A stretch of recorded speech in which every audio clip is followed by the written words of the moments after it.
பதனி சாயம்பநாதன். நான் பறைபஞ்சனில் இருந்து கதைக்கிறேன்.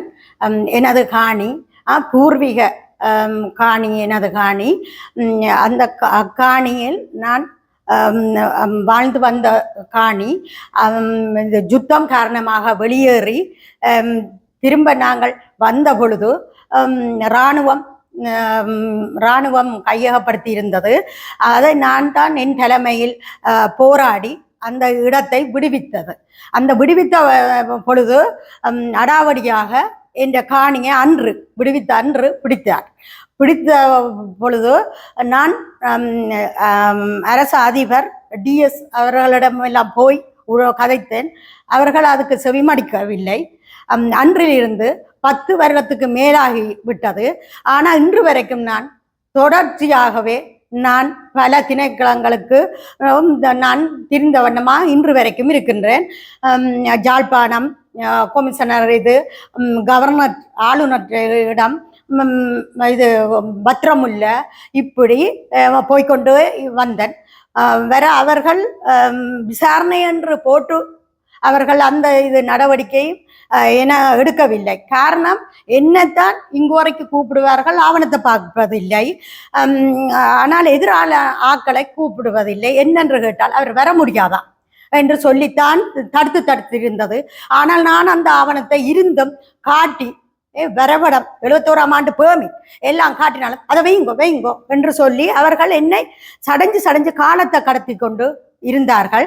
ஆனால் அரசு அதிகாரிகளாக இருந்தோண்டு அவரும் ஒரு கிராம உத்தியோகஸ்தர். அவர் ஒரு கிராம உத்தியோகஸ்தர் இருந்து கொண்டு அவருக்கு சார்பாகத்தான் இதை அவர்களும் சேர்ந்து அவர்களுக்கு உறுதுணையாக இருந்தார்.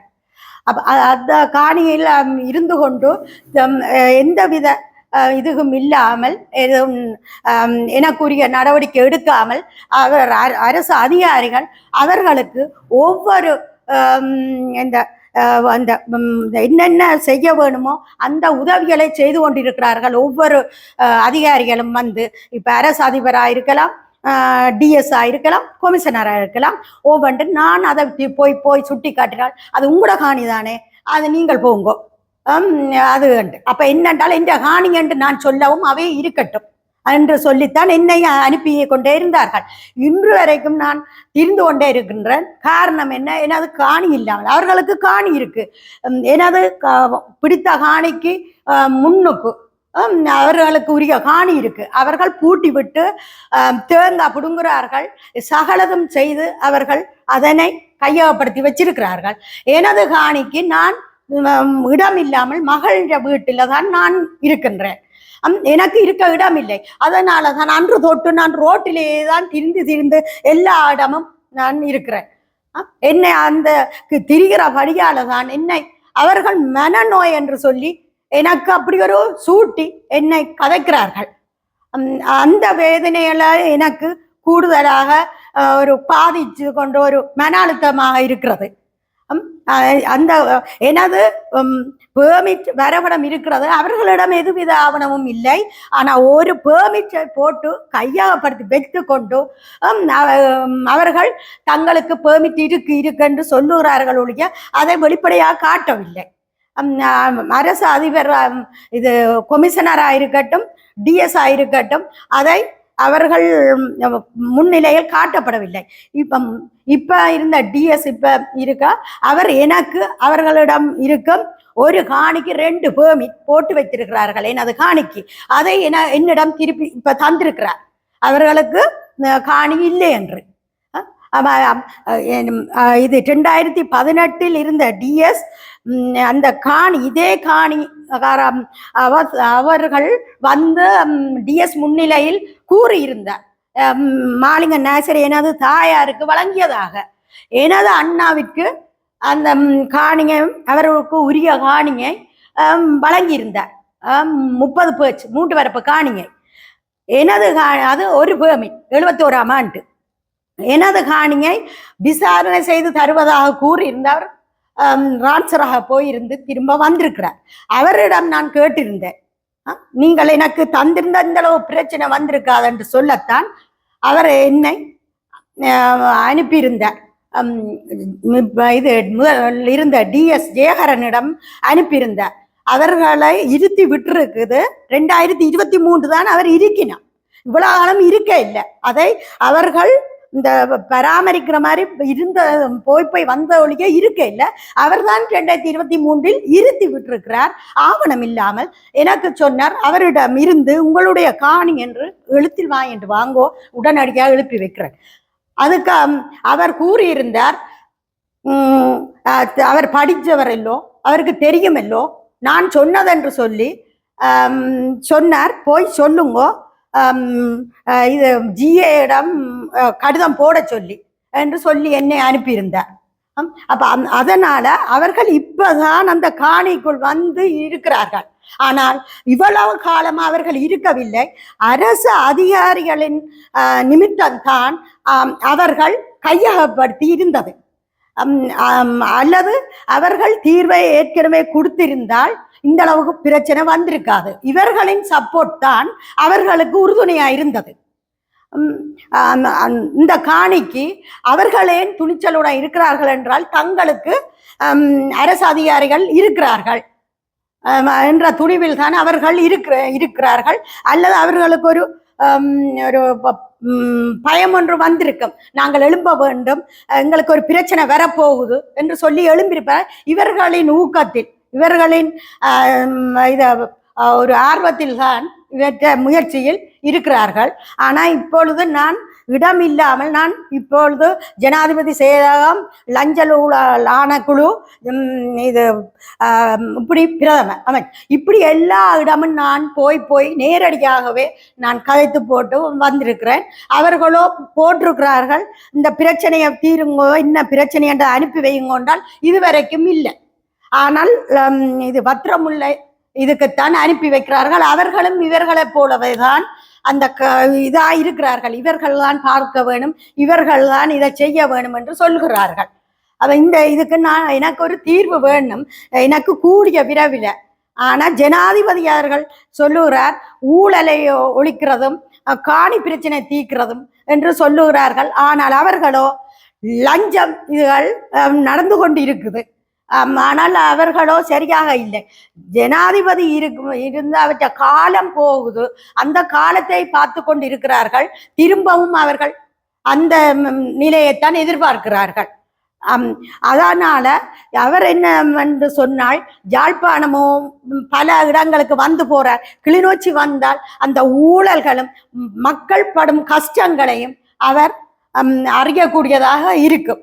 ஆனால் எங்களுடைய காணியில் நாங்கள் இப்ப அழிந்து கொண்டிருக்கிறோம். ஆனால் வீடுகளிலேயே நாங்கள் இருக்கிற இல்லை. நாங்கள் எப்பையும் நாங்கள் வீதியிலேயே தான் நிற்கிறோம். இப்ப இது நான் கடத்தொழில் அமைச்சரை சந்திச்சேன். நான் ஜனாதிபதி இவர் அரசு அதிபர் அவரிடம் போய் நின்ற பொழுது சந்தித்தேன். நான் அவர் சொன்னவர், நீங்கள் போன் எடுத்துட்டு வாங்கோன்னு சொல்லி. அப்ப அதால ஆன்சர் இல்லை. கவர்னரை சந்திச்சேன் நான், இது கச்சேரி அரசு அதிபர், இது அவரோடையும் கதைச்சேன் நான். அவரும் சொல்லுகிறார் அங்க வர சொல்லி. ஆனா எப்பயுமே எங்களுக்கு சரியான தீர்வு வராமல் நாங்கள் பெரிய கஷ்டப்படுறோம். இடம் இல்லை, எங்கட காணி இருந்து கொண்டும் எங்களுக்கு இருக்க இடம் இல்லாமல் நாங்கள் ரோட்டில் நாங்கள் தஞ்சமாக திரிஞ்சு கொண்டு இருக்கிறோம். ஆனால் அவர்களை பிடித்தவர்களுக்கு காணியில் பல இடத்தில் இருக்கிறது. இந்த எனது காணி முன்னுக்கு இருக்கிறது, உதயனார் இருக்கிறது, ஆனந்தபுரம் இருக்குது. அப்ப இப்படி அவை காணி இல்லாமல் இல்லை. அவர்கள் காணியில் கஷ்டப்பட்டவர்களும் இல்லை. அவர்களுக்கு வசதியாகத்தான் அவர்களும் இருக்கிறார்கள். இந்த சமுர்த்தி இதுல கூட மகன் வேலை செய்து, ஆனா அவர் படிக்கவே இல்லை, ஆனால் வேலை போட்டு கொடுத்துருக்குது. அவர் அந்த இதை பயன்படுத்தி அவர் ஆட்களை வச்சு எனக்கு அடிச்சு பிரச்சனைக்கு எல்லாம் பாரு. இப்ப எனக்கு ஒரு இது துன்புறுத்தி உயிருக்கு அச்சுறுத்தல் மாதிரி நேரடியாக செய்திருக்கிறார். காரால் அடிக்க வந்தார். அவ காணி பிடித்த சகோதரர் எனக்கு மோட்டார் பைக்கால அடிக்க வர. ஏன்? இந்த காணி பிரச்சனையால. இந்த காணி எனக்கு தீர்ந்துட்டா இந்த அளவுக்கும் வராது. காணியை பற்றி கதைக்கிறேன் தான் எனக்கு இவ்வளவு அச்சுறுத்தல் நடந்து கொண்டு இருக்கிறது. இப்ப இந்த காணி பிரச்சனை என்று சொல்லி விசாரணை என்று கூப்பிட்டால் தவம் டாக்டர் என்று சொல்லி சகோதரர் அவரும் குவன் டாக்டர் என்று சொல்லி அவர் இப்படி இதேதான் வருவினம் இதேதான் கதைப்பினம். ஆனால் கதைக்கக்கூடியவா எனக்கும் சம்பந்தம் இல்லை. ஏன்னு கேட்டால் அவர்கள் தான் கதைத்து கொண்டு போறாரா டாக்டர் என்ற இது. நான் அந்த பவர்ல தான் இவர்கள் எல்லாரும் அரசு அதிகாரிகள் என்று அவர்கள் படித்தவர்கள் அவர்கள் ஒரு உத்தியோகம் பார்க்கறேன் சொல்லி செய்யணும். இப்ப நான் அரசு அதிபரிடமும் கூட கேட்டிருக்கிறேன், காணி பிரச்சனைக்கு உரியவ கதைக்கணும் என்றால் அதுக்கு அவர் சொல்றார், நீங்கள் மகளை கூட்டிக்கொண்டு வரலாம், மருமான கூட்டிக்கொண்டு வரலாம், எந்த காணி பிரச்சனைக்கு நான் கதைக்கிறேன் இடம் இல்லை இருக்கு என்றால் சப்போர்ட்டுக்கு கூட்டிக்கொண்டு வரட்டா. இவே காணி பிடிச்சவா கதைக்க விடுற இல்லை, அவ வந்திருந்துட்டு போவா. நான் பிரச்சனை படுறேன் நேருக்கு நேரா 2 பேரையும் கதைக்க விடங்கொண்டா கதைக்க விடுறேல நீங்க சண்டை பிடிப்பீங்க, அவையாவது சண்டை பிடிப்பா. இந்த காணி அளக்குறதுக்கு கூட கொழும்பில இருந்து வந்திருக்கு. அந்த காணியின் இதுக்கு அளக்க விட இல்லை. அதிலேயே ஒரு வாக்குவாதம் வந்துட்டு அவ அடிக்கிறா, காணி எங்க இருக்கண்ட கலைக்கிறா. அதுக்கு அங்க ஜிஎஸும் இருக்கிறார், அவை கொமிஷனர் இதுல வந்திருக்கு, டிஎஸ் ஆபீஸ்ல வந்திருக்கினா. அப்ப அந்த இதுல ஒன்றும் செய்ய இயலாது. அவர்கள் அழைக்காமலே உள்ளுக்க போய் அவர்கள் என்ன செய்யிருக்கு, இந்த படத்தை கீறி அது அவையன் மகளுக்கா இது உங்களுக்காண்டு கீறி போட்டு எங்கட காணிய வைரமுத்து இளைய தம்பின்றத மகளுக்கு போட்டிருக்கு. பிடித்தது தாய், ஆனா அந்த வரைபடத்துல போட்டிருக்கு. அதாவது அரசு அதிபரும் சரி டிஎஸ்ன்னு சொன்ன நீங்க ஜனாதிபதி செய்யலாம், பத்திரமுள்ள போய் இதை காட்டி கதை எங்கொண்டு நான் போய் கதைத்தேன். நான் அதுக்கு அவர்கள் சொல்றார் பத்திரமுள்ள கொமிஷனர் அது அவைதான் பார்க்கணும், நான் ஒன்றும் செய்ய இயலாது. அப்ப நீங்களேன்னு இருக்கிறீங்க என்று சொல்லி அப்ப அதையும் வரைபடத்தை வரைபடம் செய்திருக்கிறார்கள், நில அளவை செய்யவில்லை. ஆனால் உள்ளுக்குள்ள போய் அது கதைத்து படம் கீறி இருக்கு. அதை எனக்கு அரசு அதிபர் தந்திருக்கு, டிஎஸ் தந்திர கொமிஷனர் செய்து தந்த. நான் சொல்றேன் எனக்கு தேவையில்லை இருக்கு. அது உங்களோட காணி பேரையே அவருக்கு போட்டிருக்கு. எனது ஆவணங்கள் என்னிடம் இருக்கின்றது. 71ஆம் ஆண்டு பெர்மிட் வரைபடம், இந்த இதுதான் இது வரைபடம், மற்ற இது பெர்மிட். அப்ப இந்த இது என்னட்ட எல்லாம் இருக்கின்றது. ஆனால் காணி பிடித்தவர்களிடம் எந்தவித ஆவணமோ பதிவுகளோ எதுவும் இல்லை. எனது காணியை நான் நிரூபித்து காட்டுறதுக்கும் அவர்கள் பார்வையிடுவதில்லை. கேட்டால் ஆவணம் இல்லை என்றுதான் சொல்லுகிறார்கள் அரசு அதிகாரிகள். சரி எங்க என்றாலும் நான் அதை விளங்கப்படுத்தினாலும் அவர்கள் பார்ப்பதுக்கு இல்லை. இப்ப எனது காணிக்கு நான் இப்ப எல்லா இடமும் போய்த்தான் இன்று வரைக்கும் நான் திரிகிறேன். இருக்க எனக்கு இடம் இல்லை. நான் மகளிட வீட்டை தான் இப்ப இருக்கிறேன், அது எல்லாருக்கும் தெரியும். ஆனால் அரசு அதிகாரிகள் ஆனால் காணி அடாவடியா பிடித்தவர்களுக்குத்தான் உறுதுணையாக இருக்கிறார்கள். எனது காணியை எனக்கு உடனடியாக நீங்கள் தருவீர்கள் என்று இப்ப ஜனாதிபதி கூட அவர் சொல்லி கொண்டு இருக்கின்றார், காணிகளை இது இது நேர்மையாக பார்த்து வழங்க சொல்லியும் ஊழல் இதுகளையும் ஒழிக்க சொல்லி. ஆனால் எங்களுடைய காணிக்கு எங்களுக்கு சரியாக இவ்வளவும் கொடுத்தும் அவர்கள் சரியாக செய்கிறார்கள் இல்லை. அதற்கு உரிய அதிகாரிகளை அனுப்பி எங்களுக்கு சரியான காணியின் தீர்வை தருமாறு. எனது காணி 10 வருடத்துக்கு மேலாக இருந்தும் இந்த பிரச்சனை இன்னும் எனக்கு தீர்வுகள் சரியாக வரவில்லை. அரச அதிகாரிகள் எதுவித நடவடிக்கையும் இதுவரைக்கும் செய்யவில்லை. ஜனாதிபதி அவர்களையும் கட்சி அவர்களையும் நான் கேட்கிறேன் என்னவென்றால், ஜனாதிபதி அவர்களுக்கு அனுர திசாநாயக்கா கௌரவ அவர்களுக்கு அனுப்பி வைக்க வேண்டும். எனது காணியை இதுவரை காலமும் எனக்கு தரவில்லை. அவர்கள் அரச உத்தியோகஸ்தராக இருந்தோண்டு அரச ஊழியராக இருக்கின்றவருக்கு சார்பாக நடக்கிறார்கள். அப்ப தொடக்கம் எனக்கு காணியின் தீர்வுகள் கிடைக்கவில்லை. இப்ப வந்த அரசாங்கம் என்று சொல்லி இது கௌரவம் ஜனாதிபதி அவர்கள் இதை தலையிட்டு இந்த எனது காணியை சரியாக ஒரு இதா எனக்கு கொழும்பில் இருந்து நீதியான விசாரணையை எனக்கு நீங்கள் சரியாக செய்து எனது ஆவணம் எனது கையில் இருக்கின்றது. அதை பார்வையிட்டு எனக்கு காணின்ற பிரச்சனையை தீர்த்து வைக்க வேண்டும். நான் உங்களை மிக பணிவாக நான் கேட்டுக்கொள்கிறேன்.